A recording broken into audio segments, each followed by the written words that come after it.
Bonjour, je m'appelle Laurent. Aujourd'hui, je vais vous présenter mon livre Autour de l'accessoiriste par Vincent Zabu et Renaud Collin. L'orphelinat est une grande bâtisse froide où règne une odeur désagréable, où les toilettes sont toujours sales. C'est pourtant là que vit Léo. Léo n'est pas un enfant comme les autres. Sa maman a quitté son papa. Son papa a quitté sa maman avant sa naissance. Sa maman est morte voici quelques mois. Et depuis, il ne parle plus. Plus un mot. Plus un son. Comme si les mots étaient prisonniers dans son ventre. Les autres orphelins l'appellent le bizarre. Il faut dire qu'en plus de se taire, Léo passe son temps à provoquer tout le monde. Sans doute pour se prouver qu'il n'a peur de rien et de personne. Un jour, Léo apprend qu'en bas dans la ville, dans une petite rue retirée, se trouve une maison étrange. Toutes les nuits, des bruits métalliques effrayants s'y font entendre et de curieuses lueurs leur percent des fenêtres.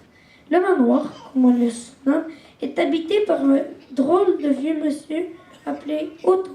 Celui-ci ne sort pratiquement jamais de chez lui. C'est à cause de son métier, murmurent les gens. Il paraît qu'il ferait des choses de la plus haute impatience. Quoi? Tout le monde l'ignore. Ce qui est certain, c'est qu'il a besoin de calme et de concentration et que personne, je dis bien personne, n'oserait le déranger dans son atelier. Personne? Léo décide donc s'y rendre. Il aime tellement se faire peur. Par bravade, il entre sans même frapper. Il découvre alors une immense pièce remplie d'objets incroyables, tous surprenants que les autres. Surbalai volant, baguette magique étincelante, pommes rouges empoisonnées. À quoi peuvent-elles bien servir et à qui sont-ils destinés? Tout à coup, la porte d'entrée grince. Léo se cache. Un énorme lapin blanc arrive en sautillant. Monsieur Otto, allez-vous réparer mon réveil? C'est urgent, allez, impatiente. Un long soupir se fait entendre dans la pièce voisine avant qu'un vieil homme n'en sorte en bougonnant. Tandis qu'Otto donne le réveil tant entendu au grand lapin blanc, Léo se redresse pour mieux voir la tête du vieil homme. Mais il touche une énorme citrouille blanche et elle se transforme aussitôt en carrosse. C'est un dieu, écrit Otto en voyant Léo accroché à la citrouille. Qui t'a autorisé à rentrer ici, petit garnement? Léo ne répond pas. Otto l'attrape par le col. Comment t'appelles-tu, bougre de sapajou? Pas un mot. Moi, un gosse qui ne cause pas, ça devrait pas trop me déranger, dit Otto en relâchant les gamins. Quand, à Léo, il ne trouve pas Otto si effrayant. Il va s'asseoir dans un coin de l'atelier et le regarde fabriquer un panier.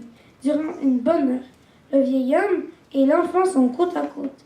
Et en plus, dans les grands silences. C'est pour le chapeau en rouge. Je suis l'accessoiriste, pas n'importe quel.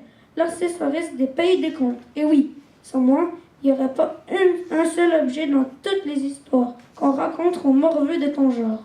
Et je t'assure que ce n'est pas de la tarte pour fabriquer des trucs et ces machins saperlotent. Le lendemain, Léo revient s'asseoir à la même place, toujours sans rien dire. Le surlendemain, aussi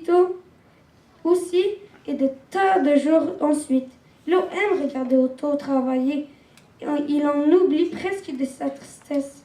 Quant à l'accessoiriste des pays des contes, il semble s'habituer à la présence des gamins.